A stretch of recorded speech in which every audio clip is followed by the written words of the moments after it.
Bom, então, boa noite a todos. Vamos iniciar hoje a nossa segunda aula do estudo do curso básico de Espiritismo, primeiro ano. E esse curso, como está um pouquinho com material mais extenso, nós vamos deixar a correção das atividades para o final da aula. Então, nós já iniciamos aqui com a nossa aula, que temos a parte A. Tem que compartilhar a tela com vocês, né? Estou esquecendo de compartilhar. Peraí. Desculpem a minha falha. Agora está certinho. Então, nós temos aqui na parte A, Deus e o infinito. Na parte B, provas e atributos da divindade, panteísmo. Na parte C, o maior mandamento. E na parte D, as atividades. E hoje nós iremos corrigir a da aula 1. Então, iniciando aqui na nossa parte A, Deus e o infinito. A questão Deus sempre empolgou o homem na história do pensamento, tornando-se o centro natural de todo o processo de conhecimento. É assim que o Livro dos Espíritos inicia-se o conceito de Deus. Tal tema é de suma importância, pois da compreensão clara da existência de Deus depende da nossa apreensão da realidade, assim como a forma de pautar a nossa existência. Então, notem que essa parte que eu coloquei em vermelho, ela é muito significativa, porque dependendo da nossa concepção, da realidade, do que nós acreditamos ser Deus, é que define a nossa existência. Como nós já vimos anteriormente no outro curso, as pessoas que são materialistas, por exemplo, elas não acreditam que exista um Deus. Então, a existência delas é pautada em crenças e valores diferentes daqueles que possuem uma religião e uma crença em um ser superior. Mas mesmo dentro desses que acreditam que exista um Deus, existem diferentes concepções da divindade. E é por isso que nós temos que entender direitinho a divindade, no caso Deus, a partir da ótica do Espiritismo. Que é Deus? Que é a pergunta número 1 do Livro dos Espíritos. Ao que respondem os Espíritos. Deus é a inteligência suprema, causa primária de todas as coisas. Vê-se assim que a doutrina espírita define Deus a partir do princípio da causalidade, segundo o qual Deus constitui o fundamento que torna possível o mundo e os seres. A partir desse conceito, Deus deixa de ser tão somente uma questão de fé, para revelar-se de forma racional na inteligência que rege as formas da natureza. Então, vocês veem que a partir de Deus é que é possível a existência dos outros seres. Então, ele deixa de ser só uma questão de fé e passa a ter um conceito racional. Ao buscar definir Deus, porém, é muito comum ao entendimento humano associá-lo à visão de algo que lhe permanece desconhecido e, portanto, à noção de infinito. A grande maioria dos conceitos religiosos, como nós vimos também no curso anterior, eles não têm um conceito definido e mais raciocinado a respeito de Deus e da sua existência. E aí é onde a gente se baseia na divindade desconhecida, né? Onde a gente não tem uma concepção, e também na questão dos dogmas, que, por exemplo, a Igreja do Catolicismo costuma pregar. No entanto, esclarecem os espíritos que Deus não é o infinito, pois definir Deus como sendo o infinito é tomar o atributo de uma coisa por ela mesma. Definir uma coisa ainda não conhecida por outra que também não o é. Muitas vezes a gente até se pega chamando Deus, de uma forma abrangente, como o universo. Mas eu confesso que algumas vezes que eu até fiz esse tipo de expressão, não tinha vindo à minha mente esse olhar profundo com relação ao que nós vamos ver aqui nessa definição da aula de hoje. Porque muitas vezes as pessoas até dizem, né, o universo conspira a seu favor, que é uma frase muito bem difundida, querendo dizer que o universo, comparando-se a Deus, ele estaria, então, assim, conspirando sempre para o nosso bem. Mas aqui nessa aula a gente vai ver o porquê que não podemos tomar o conceito, a concepção de Deus a nível de universo.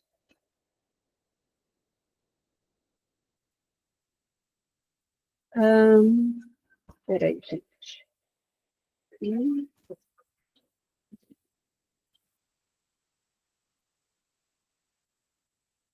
Aí temos aqui já a parte B. Até estranhei, voltei o slide, porque a parte A foi um slide só. Provas e atributos da divindade, panteísmo. Aí nós temos aqui essa ilustração, onde temos a figura de Deus, né? Simbolizando aqueles raios, assim, que sempre vêm solares atrás de uma nuvem, a gente sempre acaba fazendo uma correlação com a natureza, com a beleza e com Deus. Não há, quer dizer, provas, né? Número 1. Não há efeito sem causa. Livro dos Espíritos, pergunta 4. A doutrina espírita fundamenta a concepção de Deus a partir do axioma: não há efeito inteligente sem causa inteligente. Isso também nós já vimos, né? Se Deus é a inteligência suprema, causa primária de todas as coisas, que é a definição de Deus no Livro dos Espíritos, na questão número 1, não há um efeito inteligente sem uma causa inteligente. Consequentemente, tudo que a gente vê se expressar na natureza, em que a gente vê que existe um fundamento inteligente, que muitas vezes nós não temos condições de compreender, de abranger, né? Porque o nosso conhecimento ainda é limitado.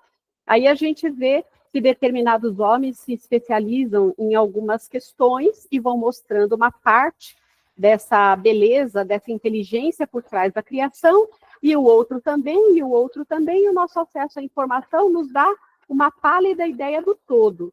Mas nós, enquanto individualmente, nós não temos condições de abranger tudo, e sim partes que cada um dos homens vão desenvolvendo para que a gente tenha uma noção. Mas dentro de tudo aquilo que nós conseguimos ter uma noção, nós percebemos que tudo que há na natureza, e quanto mais a ciência progride, quanto mais a ciência explica, mais a gente percebe esse princípio inteligente por trás de todas as coisas. Então, seria impossível existir um efeito inteligente sem uma causa primária inteligente, que seria, então, Deus. Continuando. Não há efeito inteligente sem causa inteligente. E a grandeza do efeito corresponde à grandeza da causa. O universo mostra-se organizado inteligentemente em todas as suas dimensões.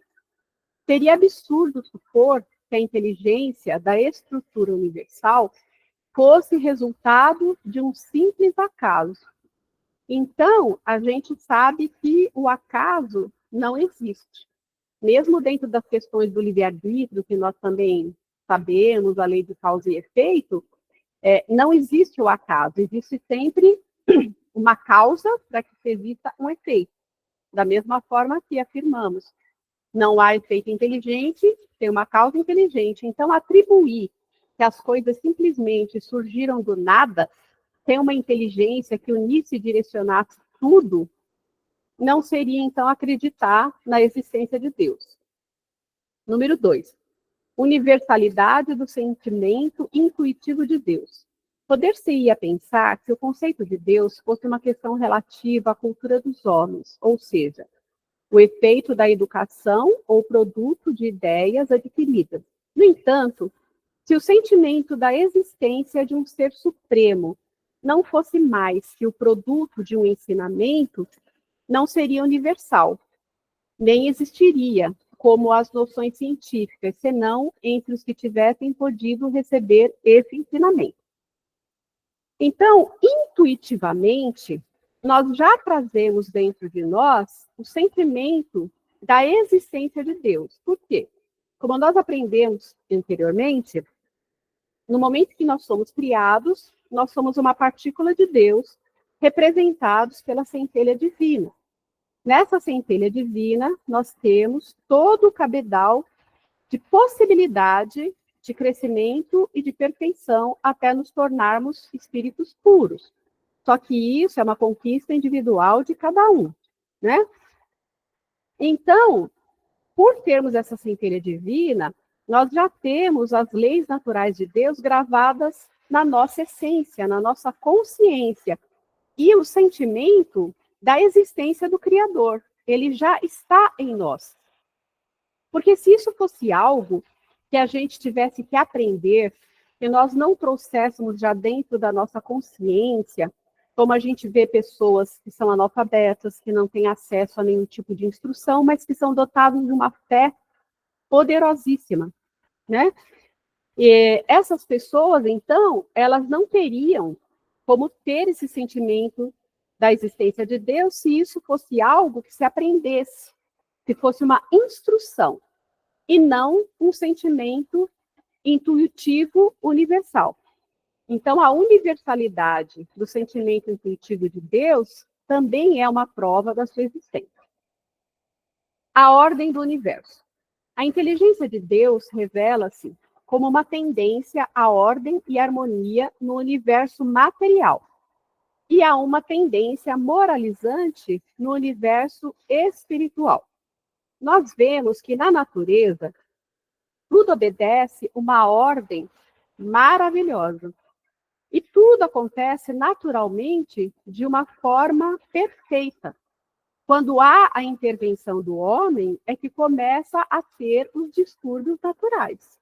Mas, via de regra, tudo obedece uma ordem belíssima, que é exatamente essa harmonia do universo material que se manifesta, que é nada mais e nada menos do que a inteligência divina operando dentro da sua criação.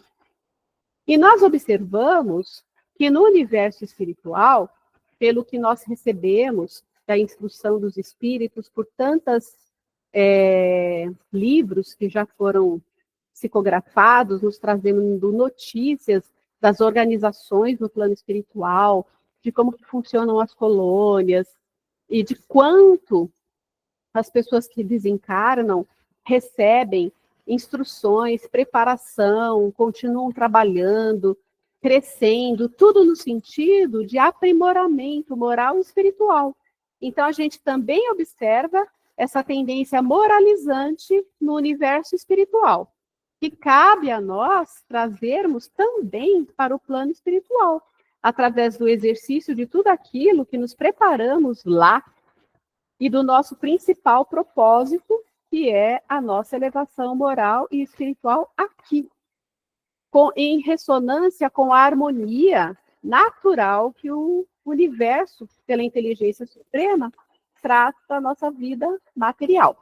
O dia que nós conseguirmos viver em paz com a natureza, obedecendo essa harmonia do universo e trazendo e ampliando as nossas leis morais, nós estaremos muito próximos do período de mundos felizes, né? Passando esse de regeneração para um mundo feliz. A harmonia que regula as forças do universo revela combinações e fins determinados, e, por isso, um poder inteligente. Atribuir a formação primária ao acaso seria uma falta de senso, porque o acaso é cego e não pode produzir efeitos inteligentes. Um acaso inteligente já não seria um acaso, ou seja, já teria um conceito inteligente por trás dele para que se justificasse, né?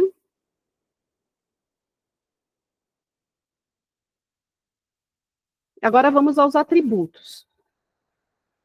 Deus é eterno. Por eterno, entende-se aquilo que não tem começo nem fim. Se Deus tivesse tido um princípio, teria saído do nada. Ora, o nada não existe. Por outro lado, se tivesse sido criado por outro ser, então este último é que seria Deus.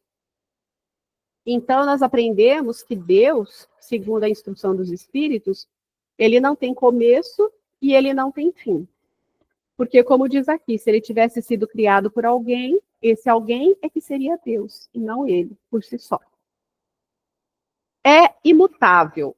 Se estivesse sujeito a mudanças, as leis que regem o universo não teriam nenhuma estabilidade.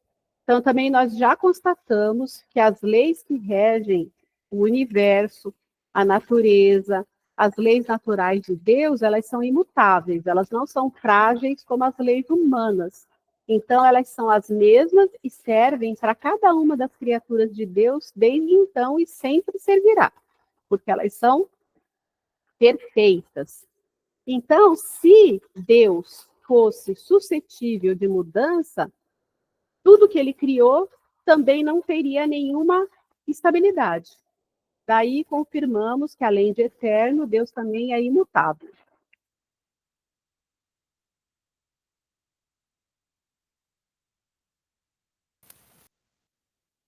Três, é imaterial.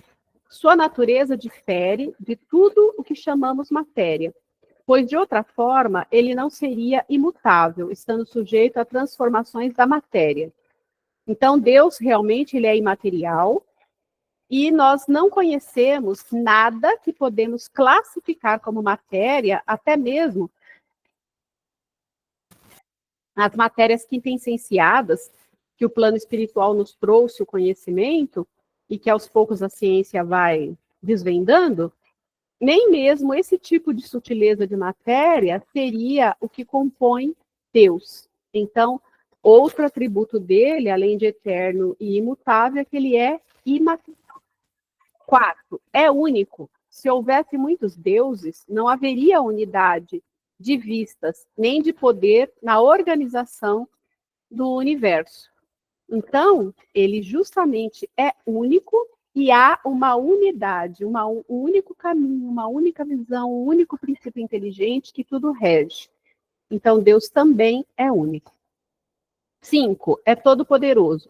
Se não tivesse o poder soberano, haveria alguma coisa mais poderosa ou tão poderosa quanto ele, que assim não teria feito todas as coisas. E aquelas que ele não tivesse feito seriam obra de um outro Deus. E então ele não seria único. Então ele é todo-poderoso e único. É soberanamente justo e bom. Sua sabedoria revela-se pela natureza de suas leis de amor, que regem a justiça por todo o universo. Então, as próprias leis revelam a soberania, a justiça e o amor de Deus. Agora, nós vamos ver a respeito do panteísmo. Panteísmo, Deus define-se, portanto, especificamente pelas suas qualificações. E a prova de sua existência está no princípio da causalidade, segundo o qual Deus é o fundamento primário que torna possível o universo e os seres.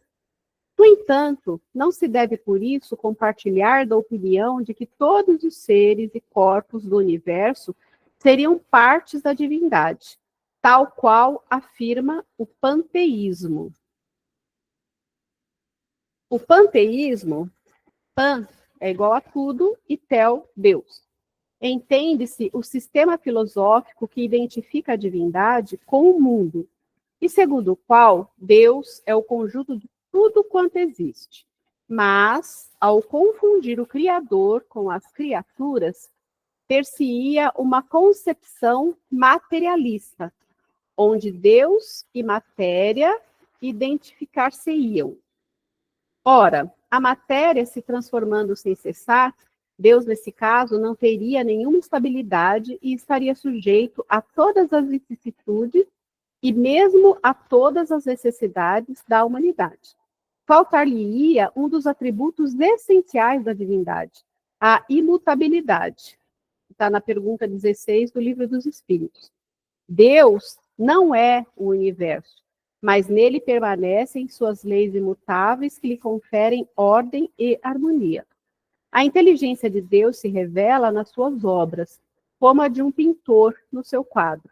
Mas as obras de Deus não são o próprio Deus, como o quadro não o é, que concebeu e o executa. Então, o que nós vemos aqui? Que o panteísmo, ele classifica que Deus é o universo e tudo que nele existe, não existindo criador separado da criação. Então, se fosse assim, nós somos criaturas de Deus. Segundo o panteísmo, nós, sendo criaturas de Deus, também fazemos parte desse pacote, desse todo que é Deus. E aí seria como uma junção de todos os ingredientes, né, numa panela só, digamos assim. E com isso, nós não teríamos todas as provas e os atributos da divindade que nós vimos nos slides anteriores. Consequentemente, o pintor e o quadro não se confundem, mas permanece a ideia do autor enquanto sendo a essência do quadro. Da mesma forma, Deus e a criação não se confundem, mas permanece a inteligência como sendo a própria essência geradora e mantenedora da obra. Então, nós vimos que Deus é a inteligência suprema, causa primária de todas as coisas. Consequentemente, não existe um efeito inteligente sem uma causa inteligente. Essa causa inteligente é Deus. E sendo Deus a origem de tudo, ele se torna o criador e tudo que ele criou e que compõe o universo e as criaturas são criações de Deus. Criações, não o Deus como um todo, como acredita as pessoas que são ligadas ao panteísmo. Por isso é que eu disse no início da aula que, às vezes, erroneamente, a gente costuma se referir a Deus como sendo o universo, né? Porque a gente vê as coisas na internet e vê o universo como um todo, e a gente acredita que o universo tem as suas energias, os seus átomos, e as coisas vão se fazendo, se criando, as estrelas, as galáxias e tudo mais. Então, a gente acaba fazendo uma correlação com Deus. Porém, o universo é uma criação de Deus. E tudo isso que o universo acaba relacionando em termos de criação e de mudança, o princípio da vida e da morte de um planeta, que dá a criação de um outro, é tudo movido pela inteligência suprema que é Deus. Então, Deus está à parte do universo. O universo é uma criatura de Deus, como todos nós somos e tudo aquilo que nós enxergamos, inclusive nos outros mundos habitados. Aí na parte C, o maior mandamento. Certa feita, reuniram-se os fariseus e um deles, doutor da lei, fez a Jesus a seguinte pergunta para prová-lo.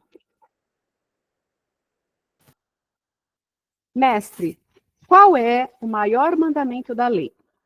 Respondeu Jesus: amarás o Senhor teu Deus de todo o teu coração, de toda a tua alma e de todo o teu espírito. Este é o maior e o primeiro mandamento. E o segundo, semelhante a este, é: amarás teu próximo como a ti mesmo.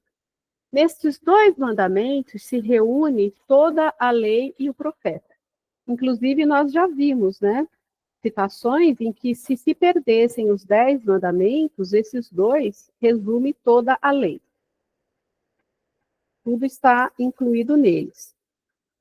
Quando Jesus exorta-nos a esse imperativo moral, ele propõe aos homens a vivência do amor, pois este consiste na expressão da natureza divina. Assim como a natureza originária que caracteriza a alma humana. O amor permanece, assim como sendo a essência divina, ou seja, o liame que liga os homens entre si e com Deus. Efetivamente, esse primeiro mandamento está necessariamente vinculado ao segundo, visto que não se pode amar a Deus sem amar aos homens, nem amar aos homens sem amar a Deus. Até mesmo a gente vê, né, naquelas citações, quando Jesus diz que teve fome, me desse de beber, teve frio, me desse de vestir, e aí perguntaram, mas Jesus, quando eu te vi nu e te dei de vestir, quando eu te vi com fome e te dei de comer? Aí ele respondeu, cada vez que você fez isso a uma das minhas criaturas, você fez a mim. Então, a prova do nosso amor a Deus é através do amor que manifestamos às suas criaturas. Toda a busca do ser humano consiste em chegar a Deus, o qual converte-se em objeto de conhecimento e de adoração. Amar a Deus é uma lei natural, haja vista a universalidade do sentimento divino, inerente a todo ser humano, como nós vimos nos slides anteriores, né? Amar a Deus é algo que nós já trazemos dentro de nós, na nossa centelha divina. Então, é um sentimento intuitivo que abrange o coração e a consciência de todo ser humano que é a criatura de Deus. Essa ligação, porém, dá-se em pensamento, em sentimento, através da prece, da adoração e da doação de si. O amor a Deus, porém, não se restringe a um determinado templo ou altar, mas antes consiste em uma vivência interior que se dá na intimidade de cada indivíduo. Então, o amor a Deus, ele está na vivência e na intimidade de cada um. Cada um de nós amamos a Deus e temos uma maneira pessoal, particular, de sentir e de manifestar esse amor. É assim que, certa feita, uma samaritana interpela Jesus. Nossos pais adoravam nesse monte, mas vós dizeis que é em Jerusalém que se deve orar. Ao que Jesus respondeu, não adorareis o Pai neste monte, nem em Jerusalém. Vos adorareis quem não conheceis. Vós adorais quem não conheceis. Nós adoramos o que conhecemos. Mas vem a hora, e já chegou, quando os verdadeiros adoradores hão de adorar o Pai em espírito e verdade. Então, como vocês sabem, Jesus, o ser mais perfeito que habitou entre nós aqui na Terra, ele ensinava ao ar livre, ele não fundou nenhuma igreja, ele não construiu templos, ele não nomeou, ele não disse, tenhamos esta ou aquela religião. Então, o amor de Deus e os ensinamentos que ele nos trouxe, a doutrinação que ele nos trouxe e todas as maravilhas que ele falava, era de uma forma aberta e livre, onde se tinha pessoas dispostas a ouvir. Não eram em lugares determinados, pré-estabelecidos. Porque o amor e a vivência de Deus em cada um de nós é algo individual. Nós podemos estar, aliás, podemos não, devemos, né? Estar ligados a Deus e ao seu amor de uma forma constante. Todos nós amamos a Deus. Todos nós temos a nossa fé.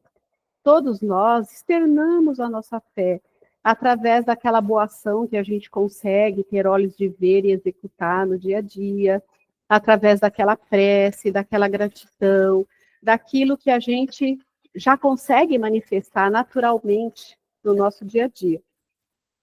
Mas a nossa ligação com Deus, ela tem que ser algo assim contínuo.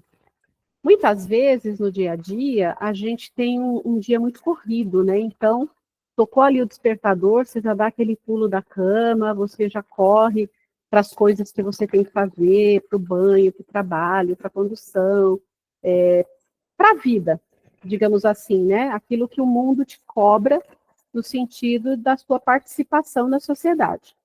E muitas vezes a gente até costuma fazer uma prece diária, e normalmente faz na hora de deitar, de se recolher. Isso quando a gente não é tomado pelo cansaço e acaba dormindo primeiro, né? Então eu costumo ter o seguinte hábito. À noite, mesmo que eu durma no meio, eu sempre elevo meu pensamento, inicio uma prece e agradeço. Normalmente eu consigo. De manhã, às vezes você dá aquele pulo da cama, né? E inicia o dia. Então, ao pôr o primeiro pezinho no chão, eu sempre elevo o pensamento a Deus e peço a Ele que abençoe o meu dia, que abençoe o meu trabalho, que abençoe a minha vida, as minhas atitudes, e a todos os meus entes queridos, meus familiares, meus amigos, as pessoas que a gente tem conhecimento, que a gente pode nomear. Quanto em frações de segundos eu tomei para repetir em pensamento, é claro, com o coração voltado com essa intenção, não são palavras vazias. Quantos segundos eu levei para fazer isso? Já se tornou uma prática constante na minha vida. Então, eu coloquei um pé no chão, o outro, eu sento na cama e eu já vem naturalmente. Então, essa, para mim, é uma prática de já iniciar o dia com a ligação, rogando a bênção de Deus, não só para mim, mas também para as outras pessoas. E agradecendo esse dia. Porque a gente nunca sabe quando vai ser o nosso último dia. E cada vez mais a gente se choca, né? Quando vê pessoas jovens que teve um mal súbito, que teve um falecimento. Igual agora há pouco, acabei de olhar aqui no grupo da academia, amanhã a academia vai estar fechada de luto, porque faleceu o rapaz que fazia serviços gerais, que ajudava na limpeza, que tinha um sorriso assim maravilhoso, que estava conversando com todo mundo de bom grado, conversava conosco, trabalhava lá há muitos anos. Então foi uma surpresa, uma comoção. E olhando assim para ele, eu diria que ele não chega a 40 anos. E foi vítima de uma parada cardíaca. Então é complicado. A gente tem que estar sempre envolvido nessa energia divina, nessa energia de amor, nessa constância, porque, além de tudo, também é uma proteção. Né? A gente sai no dia, sai na vida, a gente cruza com tantas pessoas, e nem sempre as pessoas, elas emitem essa energia, né, para nós. Então, isso também é uma proteção, é uma blindagem, é uma conexão que nos protege naturalmente. Portanto, é muito importante de se cultivar, de se tornar um hábito na nossa vida. Adorar em espírito consiste uma ligação interior com Deus, a partir de uma consciência espiritualizada. No entanto, a adoração sem conhecimento acaba por ser uma relação abstrata, algo misterioso e, portanto, não vivenciado plenamente. A verdadeira adoração é aquela que busca a identificação com Deus, em essência, pela consciência dessa essência divina em si mesmo e no próprio. Por isso que nós vimos no primeiro slide, que estava dizendo que a nossa concepção da definição de Deus define a maneira como a gente se manifesta no mundo. Então, vejam aqui que a verdadeira adoração é aquela que busca a identificação com Deus em essência. Então, eu sei que eu sou uma centelha divina, uma criatura de Deus. Essencialmente, eu tenho uma partícula divina em mim. E a minha consciência dessa essência divina é o que me conecta com todas as demais criaturas de Deus que também são centelhas divinas, independente de serem do mundo mineral, do mundo vegetal, do mundo animal, do mundo hominal, que somos os homens, que somos os únicos dotados do princípio inteligente. Então, veja que quando eu tenho essa consciência dessa essência divina em mim e no próximo, independente desse próximo ser de outro reino da natureza, eu tenho intimamente, intrinsecamente, uma identificação maior com Deus. Porque eu enxergo no próximo, independente de ser uma flor, independente de ser uma pedra que muitas vezes as pessoas usam para trazer cura a essa energia, independente de ser um animalzinho que eu vejo abandonado no meio da rua, que eu me compadeço, que eu adoto, que eu alimento, que eu procuro ajudar, independente de um ser humano que está ali comigo, caminhando lado a lado, e que muitas vezes a gente se desgasta porque a outra pessoa não tem uma certa compreensão e acaba nos trazendo alguns dissabores, mas aí vem o entendimento de que cada um de nós está num patamar diferenciado de evolução moral, espiritual e de entendimento. Portanto, um dia, logo ali, nós possamos ter praticado para outra pessoa uma situação semelhante, porque, como já vimos, nada acontece por acaso. Se eu estou sendo provada com uma determinada circunstância hoje, pode ser a lei de causa e efeito me trazendo algo que logo ali atrás eu fiz para uma outra pessoa, mesmo que tenha sido na encarnação anterior. Só que da encarnação anterior para hoje, eu já adquiri um pouquinho mais de conhecimento, que me permite compreender um pouco melhor a inabilidade, a falta de compreensão daquele ser. E isso me permite ter um olhar de maior empatia, mesmo que no primeiro momento eu fique exacerbada, eu fique nervosa, eu fique irritada, mas no momento seguinte, tudo isso que eu tenho dentro de mim, que eu adquiri, vem à tona. E aí, passado aquela primeira emoção, é o que permanece. Então, essa é a identificação e a verdadeira adoração a Deus. Porque o que agrada a Deus é a nossa transformação moral e espiritual.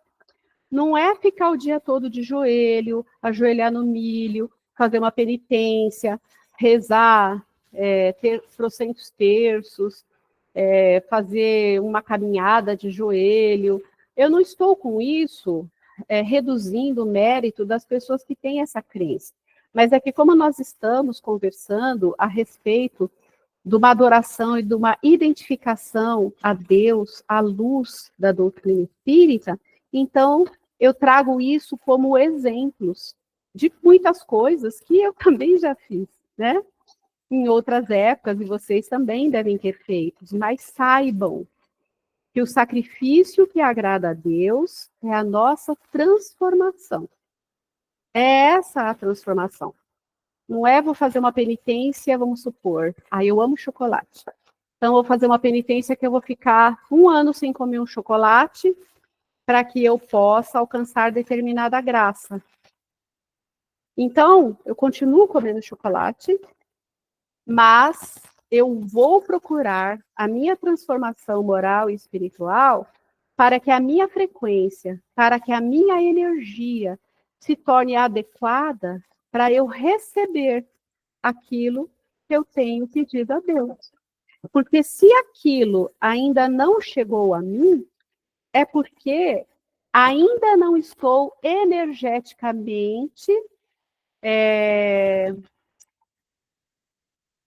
energeticamente alinhada com aquilo que eu estou pleiteando, com aquilo que eu estou pedindo. Eu necessito olhar para aquela pequena adversidade, para aquela situação e ver o que a vida está querendo me mostrar com essa situação.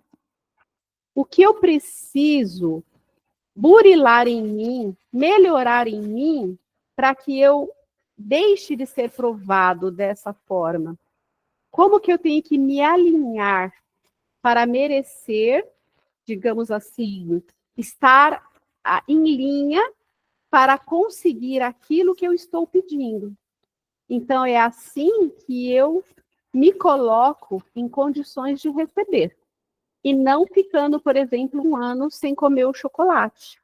É nesse sentido. Amar ao próximo como a si mesmo significa fazer aos outros o que quereríamos que nos fizessem. Eis a expressão mais completa da caridade, porque ela resume todos os deveres para com o próximo. Porque vejam bem, fazer aos outros tudo o que quereríamos que nos fizessem e não fazer ao próximo aquilo que não quereríamos que fizessem para nós, olha que maravilha, gente. Eu jamais faria para qualquer um dos meus irmãos aqui encarnados, né? Qualquer coisa que eu não desejo para mim mesma, que eu não queria que fizessem comigo. E eu me proponho a ajudar na medida em que eu gostaria de ser ajudado. Essa é a expressão mais completa da caridade, porque engloba tanto a caridade material, quanto a caridade moral, e engloba todos os mandamentos e todos os ensinamentos e tudo aquilo que Jesus trouxe, porque resume toda a lei, tudo aquilo de Deus, e veríamos completamente em harmonia, porque o nosso coração seria amor, seria puro. Não se pode ter, nesse caso, guia mais seguro do que tomando como medida do que se deve fazer aos outros, o que se deseja para si mesmo. Está no Evangelho segundo o Espiritismo, capítulo 11, item 4. Com essa máxima, Jesus ensina-nos a virtual fusão dos seres entre si em um sentimento universal, que é o que eu falei para vocês, né? Todos unidos pela centelha divina, reconhecendo a divindade, a essência que existe em cada um de nós como criaturas de Deus, de todos os reinos, identificados com a essência de Deus. Então, essa é a verdadeira adoração. Esse é o sacrifício, entre aspas, que agrada a Deus. É isso que nos aproxima de Deus. É isso que nos aproxima de todos, que nos torna energeticamente alinhados em receber. Com essa máxima, Jesus ensina-nos a virtual fusão dos seres em si em um sentimento universal, induzindo os homens, assim, à superação do egoísmo, do personalismo, dos maiores entraves ao progresso do espírito. Amar a Deus consiste em submeter-se às suas leis, atendendo ao mesmo tempo ao imperativo da prática do bem sincero para com todos os semelhantes. Então, com isso, nós concluímos a parte A, a parte B e a parte C. E vamos abrir, então, para as perguntas. Quem gostaria de fazer algum comentário, uma pergunta, uma colocação, alguma experiência que tenha tido? Fique aí à vontade, gente.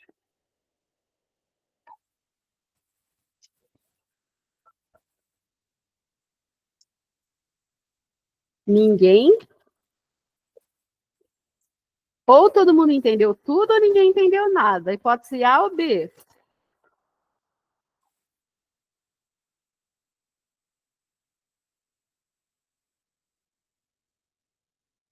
Bom, daqui a pouquinho eu cutuco mais um pouco vocês. Ó. Então, nós temos aqui a parte D, que são as atividades para a próxima aula. O nosso exercício de reforma íntima. E aí eu vou parar aqui a apresentação. Vou voltar o layout. E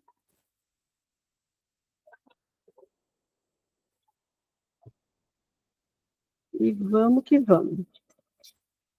Então, gente, ninguém tem nenhum questionamento, nenhuma dúvida sobre o panteísmo, sobre essas questões aí do maior mandamento, questão da centelha divina, da consciência. Tá tudo certinho aí com vocês? Podemos passar para a parte da revisão dos exercícios da aula 1? Tudo certinho, Cecília?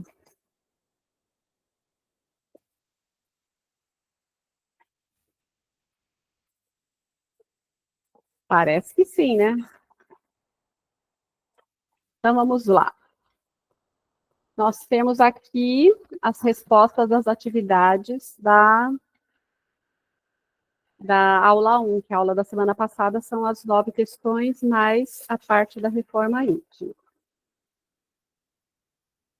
E quem gostaria de fazer a primeira pergunta?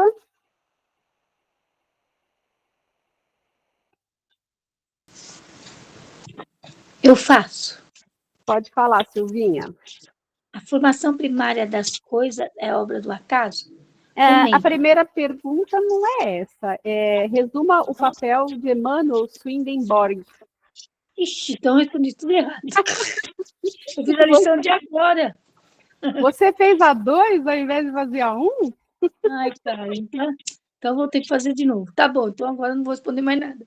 Então a aula que vem você vai responder todas, mulher. Meu Deus. Caramba. Então a Selma acho que sabe, pergunta pra ela. E aí, Selminha, você fez certo? Eu acho que fiz. Pelo menos você pegou o questionário certo, né, Selma? Peguei. Fui a fundo. Então a primeira pergunta é: resumo o papel de Emmanuel Edward Irving, Edward Irving e André Jackson Davis, enquanto precursores do Espiritismo. Aí assim, o Emmanuel, o Edward e o André Jackson Davis foram precursores do Espiritismo porque suas ideias e experiências sobre o mundo espiritual, a comunicação com o espírito e a mediunidade abriram caminho para as manifestações que, com Allan Kardec, deram origem ao espiritismo. O Swedenborg escreveu o mundo espiritual. Irving prometeu a mediunidade e a prática de falar em línguas, enquanto Davis previu a sociedade espiritual e o futuro, e é considerado o profeta da nova era. Parabéns, ficou bem melhor que a minha, hein? Maravilhosa a sua resposta. Deu para entender bastante. Foi assim um pacote resumindo tudo, depois a característica fundamental de cada um deles. Parabéns, Selminha. Obrigada. Você quer fazer a segunda também? Escreva os fenômenos. Pode falar. Descreva os fenômenos dos Shakers e o ocorrido com a família Fox. Os Shakers, o que eram? Eles eram membros de uma comunidade religiosa que vivia de maneira simples e pura, com centros em vários locais dos Estados Unidos. Aí teve os fenômenos que, a partir de 1887, os Shakers começaram a experimentar fenômenos espirituais, como pessoas possuídas por espíritos e a ocorrência de manifestações físicas, que foram comparadas às experiências similares vividas por outros grupos, como os adeptos da igreja do Reverendo Irving. E teve a relação com a família Fox. A família Fox e sua conexão com o mundo espiritual foram uma inspiração para a comunidade Shaker. Os Shakers visitaram as irmãs Fox e também tiveram seus próprios contatos com o mundo espiritual. Eles eram manifestações físicas, como movimento de objetos e possessão por espíritos, que ocorriam em comunidade religiosa no século... Que século? Século XVI. É 16, é isso? Século XVI. Semelhantes às experiências da família Fox, que se tornou conhecida por seu contato com o mundo espiritual por meio de batidas e supostas mensagens. A família Fox é considerada o marco inicial do espiritismo moderno, com suas sessões de hipnose e comunicação com os espíritos, que resultaram na popularização do movimento de mesas girantes e no surgimento de outras formas de comunicação espiritual.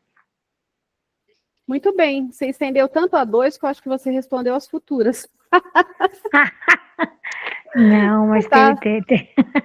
tá ótimo. Tá bom, então. E a Cecília gostaria de fazer a 3, amor?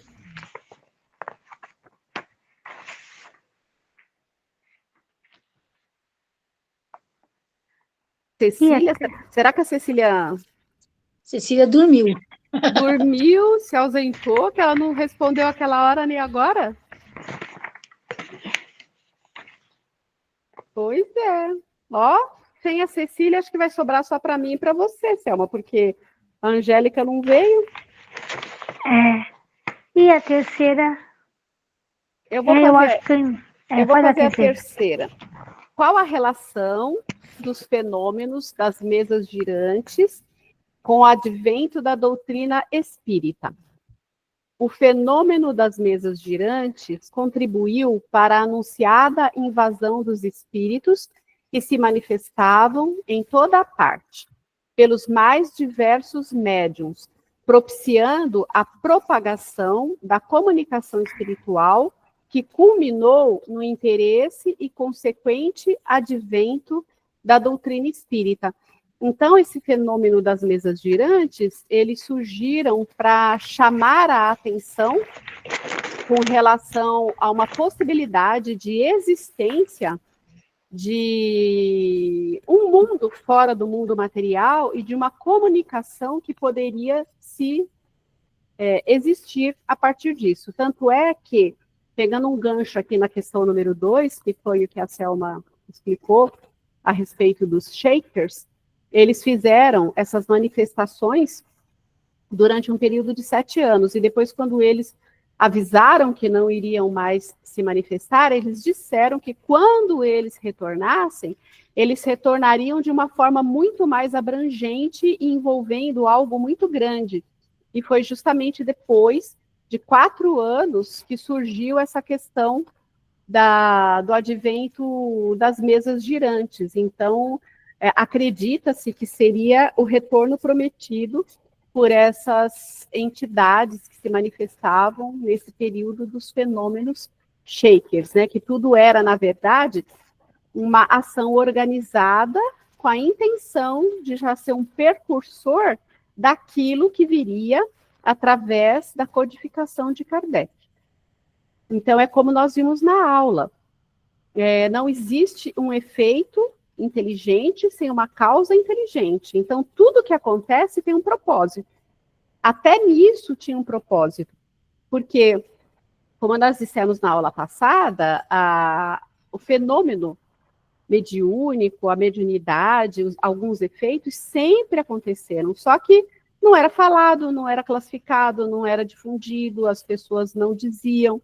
Então, é onde entrava aquela questão da casa mal assombrada, de fantasma, etc., tudo dentro de um conceito de misticismo, de medo, até que, através dessas manifestações que foram se tornando cada vez mais amplas e maiores, foi ficando algo mais abrangente, onde deu a coragem para muitas pessoas se intitular a respeito de falar o que sentiam, o que percebiam do mundo espiritual, manifestando, verbalizando aquilo que elas já traziam dentro de si, que era uma mediunidade um pouco mais ostensiva do que de outras pessoas. Aí depois a quarta, que eu farei também, qual a relação que existe entre espiritismo e espiritualismo? Ambos fundamentam-se no conceito de que o espírito constitui a substância de toda a realidade, com base na existência de Deus e da alma, opondo-se ao materialismo.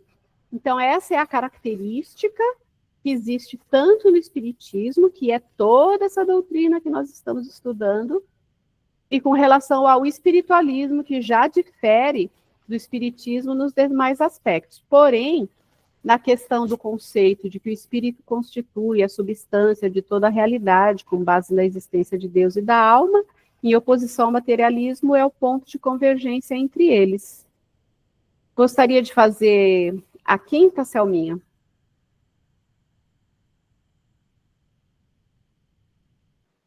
Oi, desculpa, pode ser.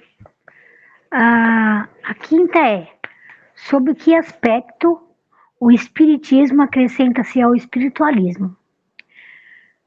Os aspectos que o espiritismo adiciona ao espiritualismo é a comunicação entre os mundos, reencarnação, pluralidade dos mundos habitados, lei de causa e efeito. A comunicação entre os mundos é a crença na possibilidade de que os espíritos se comuniquem com os encarnados. A reencarnação é a ideia de que o espírito volta à vida física em sucessivas existências.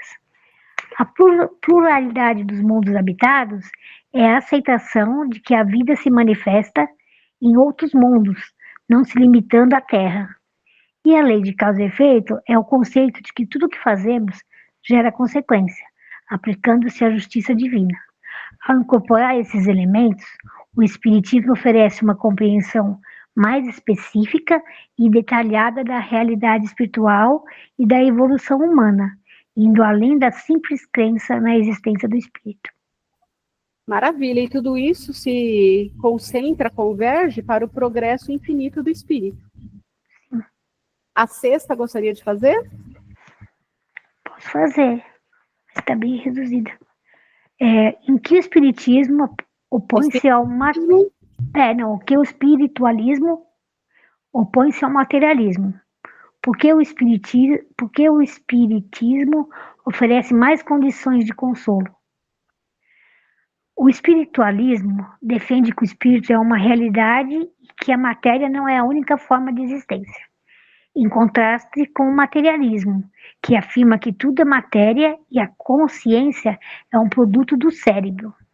O espiritismo oferece mais consolo ao explicar que a vida continua após a morte física, oferece explicações sobre o sofrimento e a vida presente, e proporciona a esperança da reencarnação e progresso espiritual, proporcionando uma visão mais otimista e cheia de esperança diante da perda e da dor.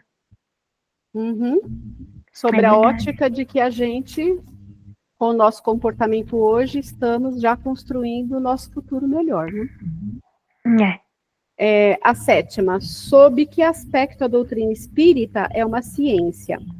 Ciência, pois possui como fundamento a parte experimental, ou seja, ideias organizadas sistematicamente a partir dos fatos, dos fenômenos mediúnicos, das manifestações em geral, empregando efetivamente o método experimental.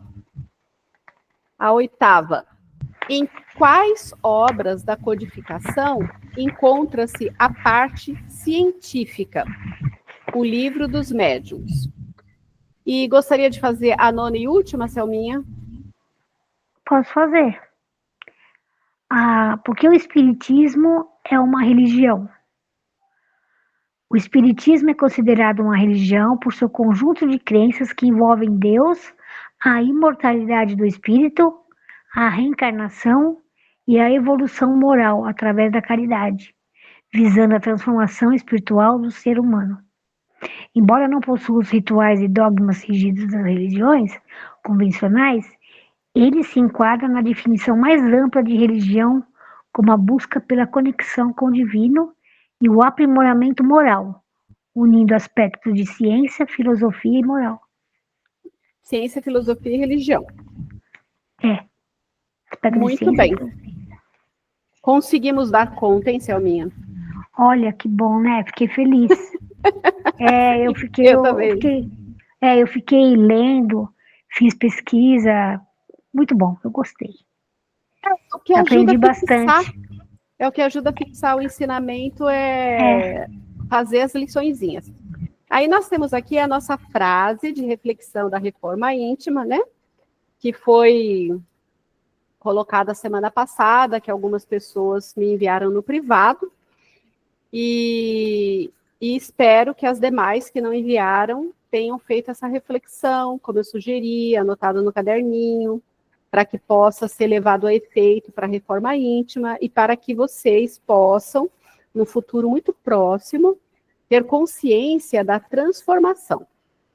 Aí nós temos a frase: aprendamos a viver sem reclamações e sem queixas, extraído do livro Calma, de Chico Xavier, pelo espírito de Emmanuel. Essa questão, é uma questão que a gente se esforce.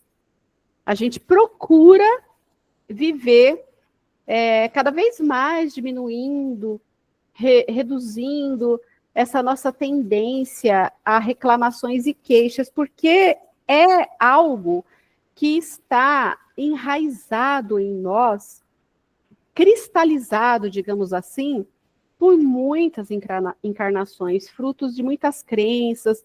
A gente cresce vendo, muitas vezes, essa postura no nosso âmbito familiar. Então, a gente acaba repetindo comportamentos e padrões, acreditando que isso é natural, que faz parte da vida, sem ter aquela questão da fé raciocinada, do autoconhecimento, daquilo que realmente é benéfico para nós ou não. Só que hoje, com o advento da internet, nós temos acesso a muitas informações, a muitas coisas que nos fazem refletir. Então, abençoado aquele que usa dessa facilidade da internet hoje, mesmo que seja na rede social, que tem muita coisinha boa também, naqueles postzinhos de Instagram, de videozinho com mensagem fofa do TikTok, outros, para quem não quer fazer uma leitura à parte, um estudo mais profundo dos conteúdos que nós vamos colocando, tem muita coisa que nos levam a uma reflexão, e que aos poucos a gente vai aprendendo, porque tem muita coisa filosófica que a gente vê na internet, no YouTube, tem muitos palestrantes voltados a isso, né? A própria Lucilena Galvão, muito rico, todos os conteúdos dela, entre outros. E aí, a gente vai tentando reduzir a nossa gama de reclamações e de queixas, porque nós temos uma tendência quase que automática com a vitimização. Então, se eu penso que eu sou vítima da circunstância, eu sou vítima da sociedade, eu sou vítima de uma pessoa qualquer, ao me vitimizar, ao fazer essa colocação, ao verbalizar aquilo que eu sinto dentro de mim como algo de injustiça, eu estarei automaticamente reclamando, porque como que eu vou me vitimizar sem me queixar e sem reclamar? E a pessoa que se queixa e que reclama, ela quer um acolhimento, mas ela quer um acolhimento em concordância com aquilo que ela está sentindo, que ela acha que faz parte da vida dela, que é justo, e ela quer, então, mais um para concordar com ela. Então, a gente já fala aí, o Selminha. Então, quando uma pessoa se vitimiza, ela não está procurando que você diga, que você fale a real, aquilo que ela deveria procurar corrigir, aquele olhar que ela deveria ter, uma atitude que ela deveria tomar, alguma coisa que ela deveria fazer, porque ela está buscando aliado dentro do ponto de vista dela e não esclarecimento. Então, esses aspectos é que são importantes para a gente ter esse olhar e para começar a mudar dentro de nós esse ritmo que a gente vem trazendo aí, sei lá, por quantas vidas, mas agora chegou o momento da gente começar a mudar. E a mudança começa aqui e agora, nesse momento. E essa frase, ela nos auxilia muito, porque a gente para, pensa, observa e vê como é que é a minha vida hoje com relação à reclamação e queixa, me responsabilizo por essas atitudes, são minhas, e já começo a traçar intimamente um roteiro de mudança. Esse é o objetivo da nossa frase. Pode falar, Selma. Então, essa reflexão de hoje que a gente fez foi muito bom para mim, porque eu liguei para um amigo meu para desabafar. Eu falei, eu tô precisando conversar com alguém, entrei numa fase bem difícil. Eu falei, bom, vou ligar pro Guerra, que é um cliente meu de quase 40 anos aqui do escritório. Aí eu falei, e aí, Guerra, tudo bem? Porque sempre ele pergunta, eu tô bem, querida, e você? E aí eu começo a minha história. Aí ele falou, mais ou menos. Eu falei, o que aconteceu? A nora dele, de 42 anos, teve um derrame hemorrágico desde março. Ele falou, não falei nada, porque a gente ficou meio assim, mas tá bem difícil. E aí eu observei e eu reuni forças para dar força para ele. Eu falei, nossa, eu ia falar de mim, mas quantas pessoas vêm atrás com maior dificuldade que eu? Né? Porque ele falou, a família tá assim. Bom, enfim. E aí eu orei ontem, falei, Deus, eu ia reclamar para uma pessoa que está numa dificuldade maior que a minha. Então vamos deixar de se queixar e vamos orar, né? Porque a gente tem que se apegar a Deus. Porque nada acontece por acaso. O que a gente vive é sempre um aprendizado. E é isso que eu queria falar. Então, é o que a gente vê muitas vezes, que são colocações do próprio Chico Xavier, né? Ele fala que quando você se volta para ajudar o próximo, a gente não tem tempo de pensar nas nossas próprias dores, porque a gente vê o tamanho da dor do outro e a nossa se torna ainda menor aos nossos olhos. Bem menor. E aí ele falou uma frase que me emocionou muito. Ele falou, querida, a minha mulher está em São Paulo, eu estou aqui em Caraguá, e ouvir você me ligar, ouvir a sua voz, querer saber de mim, é uma imensa alegria, que faz tempo que eu não sinto. Eu falei, ô, Guerra, muito bom. Bom, enfim, É assim. isso. Eu estava até procurando um post que eu tinha separado para colocar e eu acabei perdendo. Mas eu achei muito legal, porque ele dizia assim, que dizem, aí eu não sei se é questão psicológica, filosófica, ou sei lá o que for, que se a gente tem um papo de acolhimento, um papo amoroso, uma presença de fato, porque muitas vezes a gente conversa com alguém, mas a gente não ouve, a gente não tem aquela escuta. A pessoa fala uma coisa, você já vai e fala outra e fica aquele ping-pong, porque no final das contas você acaba ficando muito mais empolgado em falar de si do que ouvir. E aí esse post dizia que dizem que se você tem 12 minutos de conversa com uma pessoa, você é capaz de trazer um alívio, um lenitivo, uma transformação para aquela dor que aquela pessoa está sentindo, para aquela dificuldade. E aí o post dizia, se você necessita de ajuda, eu tenho 12 minutos para conversar com você no momento que você quiser. E eu achei aquilo tão bonitinho, guardei, perdi lá na minha galeria, mas é isso que ele quis dizer para você. Ser lembrado, ouvir a tua voz, participar da sua escuta, foi um diferencial enorme para ele naquele momento. Sim. E é isso. Fiz até ele rir um pouquinho. Falei, tem que fazer, né? É assim mesmo. Deus vai preparando. E é isso que a gente tem que procurar ser também na vida do nosso próximo. É esse que é o transbordar do que a gente vai aprendendo com os nossos estudos, né? O que é o estudo e o ensinamento se a gente não colocar em prática? E é isso, gente. Então, se vocês... Alguém quer colocar mais alguma coisa, fique à vontade. Irene, eu queria falar. Fala, amor.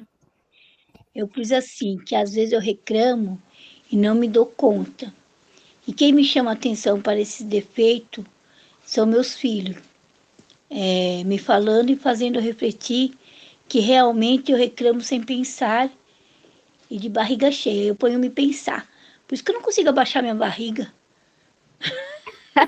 Tá sempre cheia, né? Barriga cheia, né? Mas assim a gente vai levando a vida, né? Mas é uma boa reflexão mesmo. Que às vezes a gente pensa que, eu não reclamo. Aí quando a pessoa fala, mas você está falando isso está reclamando. Eu falei, é mesmo, eu reclamo. É isso.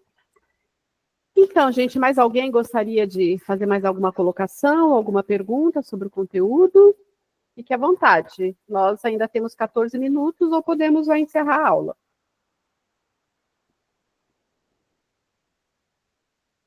Então, tá tudo certo. Silvinha já fez toda a lição da aula 2 para a semana que vem. É só fazer o exercício da reforma íntima ou fez também?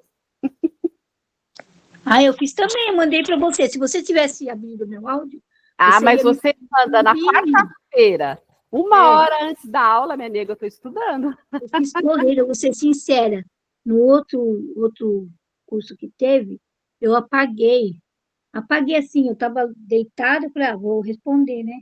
Como foi a primeira aula, e eu me apaguei. Aí hoje eu fui fazer correndo, aí eu vi que você mandou lá, falei, é esse exercício. Aí tá aquele fazer.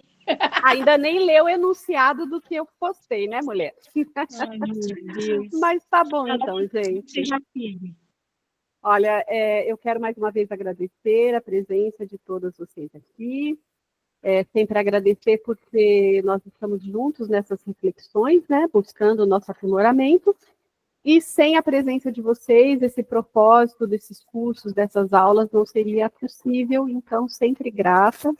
Rogo a Deus que possa abençoar agora o nosso descanso físico, com um bom descanso, que possamos ser levados para lugares de aprendizado, de auxílio, que possamos recompor as nossas energias com as pessoas que amamos, que estão no plano espiritual, com orientações do nosso mentor, e que possamos a cada dia, assim, abraçar esse propósito de estudar, de refletir e de nos tornarmos pessoas melhores.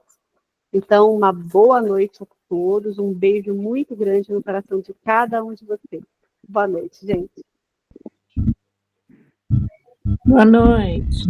Boa noite. Obrigada. Deus sempre. Deus abençoe. Boa noite.